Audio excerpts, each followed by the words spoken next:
The views and opinions expressed on any program are those of the producers and/or the persons appearing on the program and do not necessarily reflect the views and opinions of FRC Media, Bristol Community College, or the City of Fall River.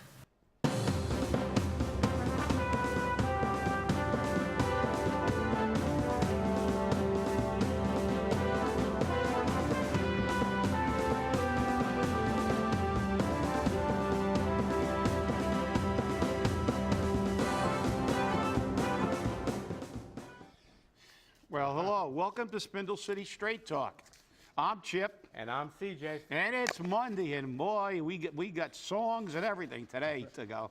It's nutty. It's nutty as all. And CJ has to do all this stuff manually today. Yeah, so we're doing if the this studio manually. blows up, it's our fault. Don't worry about it. We're doing this manually. The record didn't start. I mean, this is just nutty as a fruitcake. But that's besides the point. We hope we're getting out there, especially to government. Oh no, I'm looking at the screen. We're definitely on broadcasting live, and we started on time. So as long as we're getting at the government center, that's it. That's it. We're good to go. Yeah, we know that the sixth floor is listening. Big brother is watching. Yep, and I have us in lockdown here. So,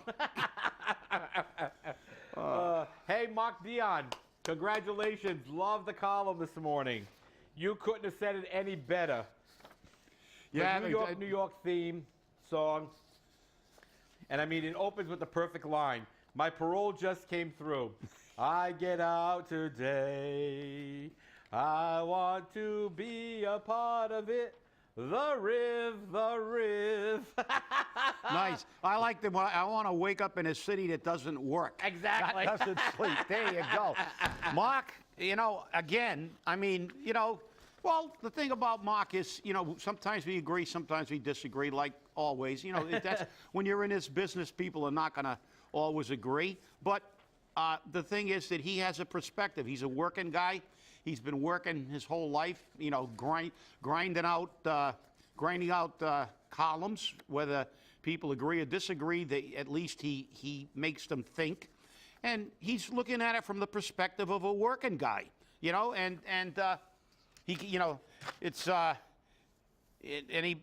talks about, they don't make it here, they take it here. So, they take your money. So it's pretty obvious that, anybody with a modicum of intelligence should not be happy that the city's spending $100,000. And I guess you had a conversation with our illustrious mayor over the weekend, and he clarified because we said another $100,000. But of course, how are we supposed to know? Because everything's like in the back room. Nobody sees numbers. They just start talking about, And so I guess that has to be reclassified. And I did correct it a little bit on Saturday after my interaction with you wrote a column, yeah. And he said that it's $100,000. I said, well, haven't you already paid $30,000 to them, and you're asking for $100,000?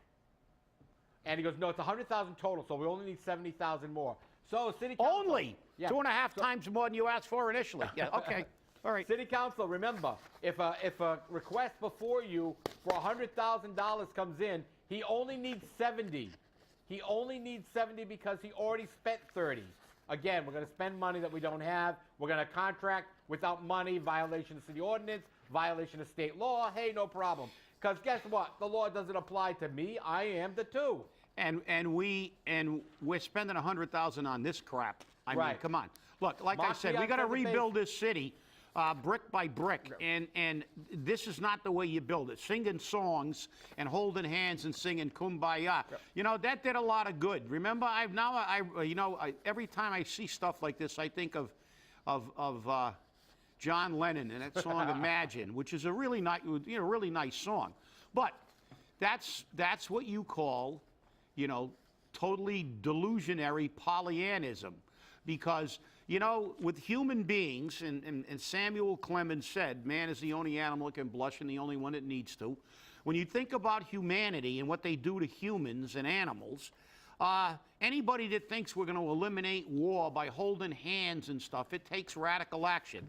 As the Romans used to say, if you want peace, prepare for war. Only in strength is there safety. And, for these people who think that singing songs and holding hands and pretending that Fall River is a thriving metropolis, okay. I know that they're using mushrooms now for medical use, for pain management in cancer cases. I saw it on the national news, and I guess they're on the same mushrooms because they're on a hallucinogenic trip. This city doesn't need slogans. We need work. We need a change in direction to put this city back to work, to stop bringing in, which will segue us into another story, stop bringing in people who drain this economy, not add to it. And, that's reality, folks. Stop, this entire society has gotten to the point where we use the ostrich approach. We pretend it doesn't exist until it hits us in the ass. Yeah, well, Marc Dion said it best when he closed his column. Fake it till you make it, then fake it some more. That should be Fall River's motto, personally. There you go. But as you said, let's go into the excrement pile of today's show. First off, Pravda, in its ultimate wisdom, has said, let STAR facility plans materialize. I don't know where the reporters from Pravda are, where the editorial board's head is. Well, I do know where it is, but I'm not going to get into that. I'm not going to, ingratiate them with that pleasure. But they support it. So a major business, no longer a major employer in Fall River, but a business in Fall River that's been here for hundreds of years says, yes, send us more drug addicts. Send us more welfare. Send us more poverty, because Fall River doesn't have enough. And they posted that at 6 a.m. on Sunday. And it disgusts me. And they say, oh, well, there are rumors. We don't know what it is. They haven't decided. Hey, you know what? The one thing we have found out in Fall River over how many decades, Chip? Oh, the rumors aren't rumors. The rumors are facts. They just haven't been broadcast yet. That's right, but they have a master plan, CJ. Of course they do. We're not in on it.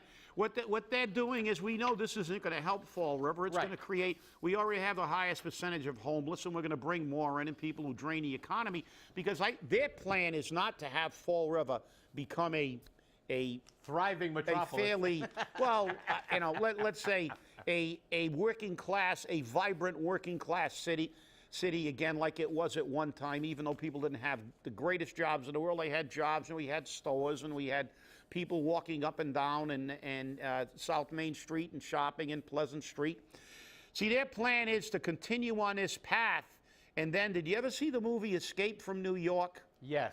Yeah, well, that's what they're going to do at Fall River. Ultimately, the only thing that will be left in this city will be drug addicts and welfare cases, and they can put a giant fence around the city of Fall River and make this the place where they send them all. And the rest of the state can all say, well, we don't have Alcatraz anymore, but we got Fall River. Just send them to Fall River, and everybody that has a job and stuff and has a house will be gone. And the old people and the people on fixed incomes who can't afford to take a hit now to get the hell out of Dodge, they'll be dead. And nobody else will move in. And we'll have, instead of 35% of the people owning property, we'll have like 1%. And those will be the 1%ers that are up beyond the fences in the Highlands. And, that's the reality, because this is the most ridiculous editorial I've ever seen. I don't know where these people, well, I do know where their heads are. But this is absurd. It's so absurd that actually an hour later a state rep came out with an opinion that was absolutely opposite. Well, actually, I believe that was in the Pravda's hands, but they put theirs out first. They wanted to, take the lead, and that's fine. I don't care. But it's amazing how you and I have been speaking about this for 5 years, and we've been called haters. We've been called, everything under the sun, anti-Semites. You want everyone dead, blah, blah, blah, blah, blah. Hey, you know what? How come when Carole Fiola says it, it's, oh, she's right, it's a wonderful thing. You know, and she is right, but it's what we've been saying. It's time for other communities to take some of these people. Right. If we look at the communities that are affluent, they have the minimum amount of subsidized housing that they have to. They don't have drug claims. Matter of fact, I mean, it was so obvious that a few, not in the not too distant past, we were talking on this show about how the Cape wanted to export them all up to here. But they wanted to get rid of all their drug addicts. So, you know, when everybody else is trying to get rid of them, where do they send them? The place that welcomes them. And, you know, Carole Fiola is 100% right. Let them share in the burden. And, you know, if they have these clinics, let's make the state, let's mandate the state. Let's see if the state reps do what they did to casinos. They wouldn't allow a whole bunch of casinos to be in an area. They said, let's spread them around the state. So all parts of the state could, well, why don't we do this with some of these facilities, these mega facilities? And if we look at it, as it was in that report, most of these people that come here are indigent. Right. And when they're done with their treatment, they kick them out the door and they just stay here. It's not like they're going to get on a plane and fly out to San Diego. Oh, why not? You know, it's like they add to the homeless population. 165% increase. Yeah. Well, what's 165%? It's only 165. But you know, here's one of the things which I was very happy Carole brought this up because I've been speaking on these same statistics for a while. She said that according to the Massachusetts Bureau of Substance Abuse Services, out of 351 Massachusetts cities and towns, 32 have methadone clinics. That's less than 10%. Boston is home to 5 facilities. Lawrence, Lowell, Springfield, and Quincy have 1. Worcester, Brockton, New Bedford, Fall River have 2. And the other 23 have 1. The addition of a 3rd methadone clinic in Fall River would rank Fall Rivers with a population of 88,857 to 2nd behind Boston, whose population is 617,594. And just do the ratio. Right. Just do the percentage. 3 methadone clinics for 88,000 people versus 5 methadone clinics for 600,000 people. We would be by far the highest percentage, because when you look at some of these other communities that had 2, Worcester's a very large city. Worcester's got around 200,000 to high 200s or 300,000 people, and the greater Worcester area's probably got over 500,000. And I mean, look, but you know, it's like a symptom. You know, when you got this giant thing sticking out of the side of your head, you figure there's something going wrong. You know, when we lead the state proportionately in methadone clinics, in homeless, in people living below the poverty level, guess what? All you delusionary Pollyannas, you're all full of crap. Take a good look at what we got. Stop this madness of, this is what we're doing in the entire society. Now Virginia's trying to outlaw it to kill a mockingbird again and Huck Finn, because they don't want the children to see that people actually did and spoke with racial slurs at one point in time. Heaven forbid. Let's pretend it didn't happen. And this way it won't happen again today. Well, it's still happening. It's not as acceptable today. But to learn from history, maybe you won't repeat it. So, but we don't want our little children to hear that stuff, because we'll pretend it really doesn't happen. And then when they walk out of their cocoon and they're visiting some town and they walk into a ghetto, they'll hear plenty that they never heard before, and they'll curl up in a fetal position. That's the problem. That's the whole problem with the society. You know, we're creating a whole, a society of wimps. And that's the way it is. You know, we've wimpified. You know, I think we started the Riv. I think we were the first ones to call this place the Riv. Now we're going to have a new one. We're going to call it wimpification. We've got gentrification, but we've got wimpification. And this is the problem around here. And this is Fall River's problem. Let's pretend Fall River's wonderful. Let's pretend that everything's great. Let's pretend everything's wonderful. And you go down, and you continue to go down that path to destruction because, you know, nobody ever says, stop. Stop with the clinics. Stop importing people that are destroying the city, destroying the economy, and nobody in their right mind would move into this city. But no, we got the council and the other people, they're marketing. We're going to market, we're going to market. You know, like I told somebody the other week, no matter how good your marketing is, even though marketing won't work, if you got the greatest marketing strategy in the world and you're selling cereal and your cereal tastes like dirt, you're not going to sell the cereal, regardless of the marketing, because guess what? They might buy it the first time because of your marketing campaign. When they fill the bowl and it turns to mud instead of cereal, they're not going to buy it again. They're not buying this, Jaisal, and all you're doing is making money for your friends. And that's the reality. We're spending $100,000 on this crap. The state of Rhode Island had enough sense to tell the governor to go pound tar. They crucified her for warmer and cooler. They had people making better slogans and better marketing for free. I think Cardi's Furniture came up with a better, one of the furniture stores came up with a better slogan than the hundreds of thousands of dollars they were spending on their marketing come up with warmer or cooler. This is absurd. Let's deal with real issues. Stop killing the public with taxes. Stand up as the mayor against more subsidized housing and bringing more drug addicts into this community. Like Carole Fiola said, it's time to share. Let some of these other communities step up. I want to see Newton. I want to see everybody in Newton charge to their city council meeting and say, we want more drug addicts in Newton. That's right. Doesn't happen. No. And a city council would get voted out in about in a New York minute. They would have a recall up there. Yeah, that's right. That stuff doesn't happen, and the reason Fall River is the way it is because of stuff like this. Well, you know, we've got a batch of libtards, as I like to call them,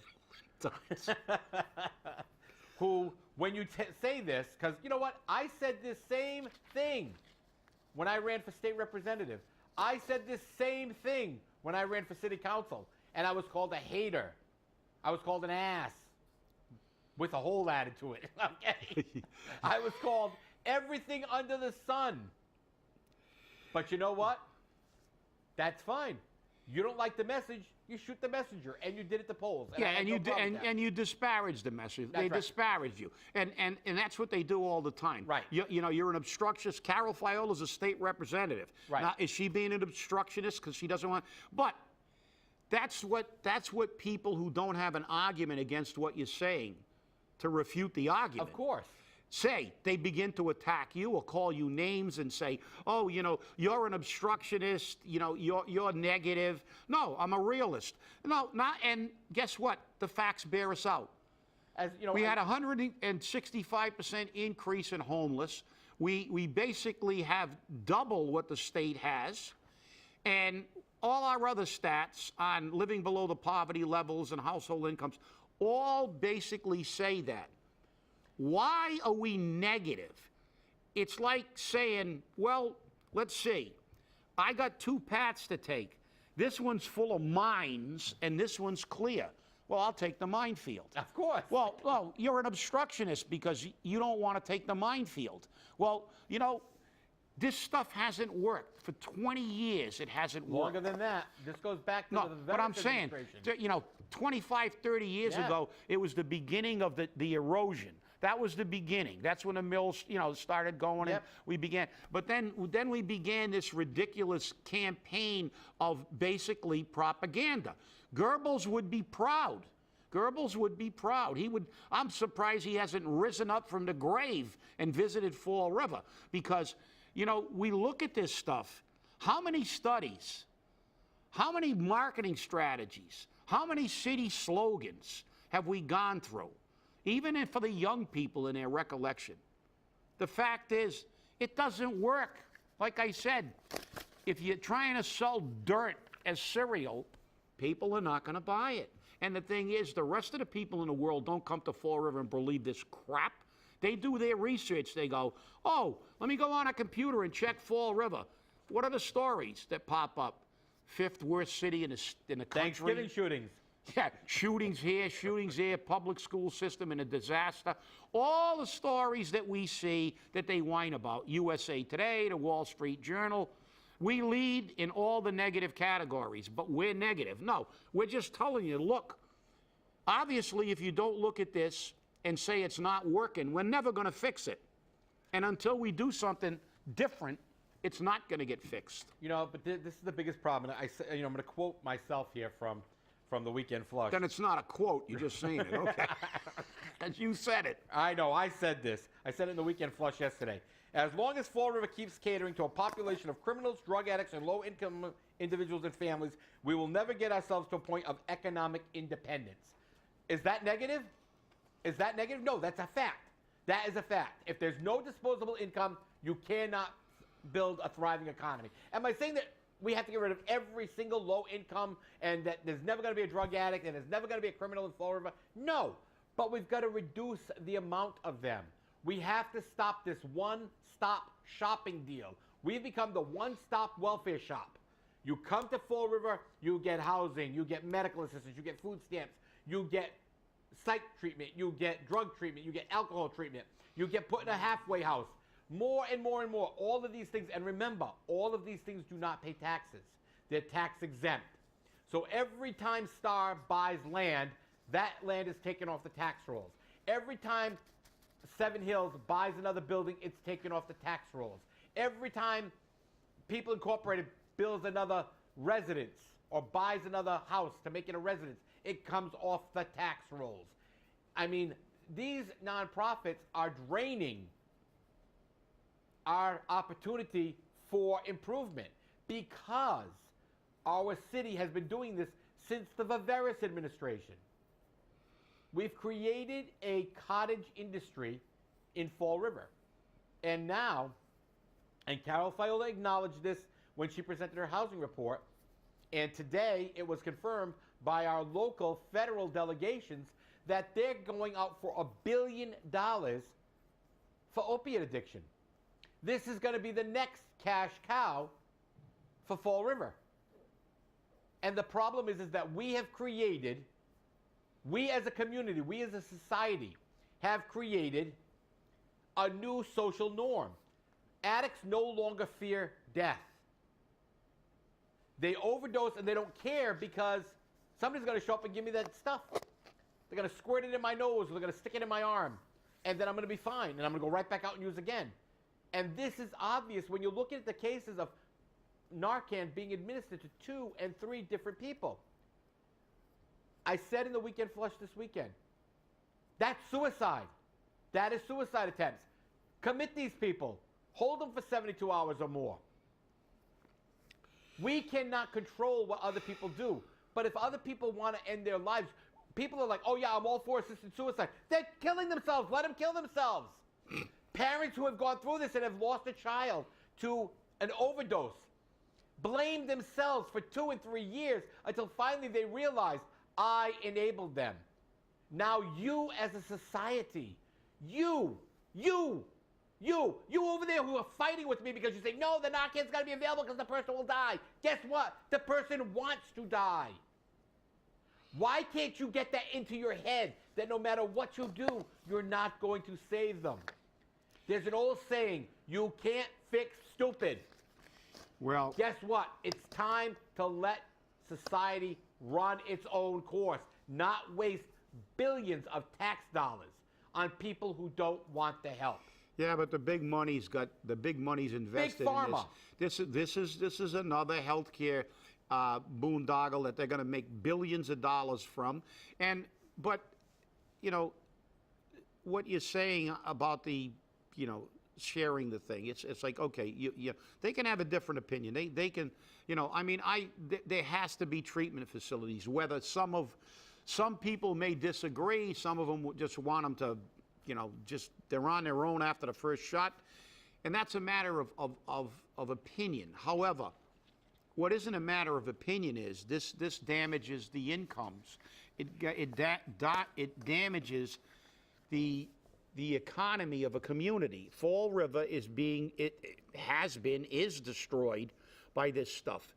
And the issue here is that what we're saying isn't negative. It's been supported time and again by facts.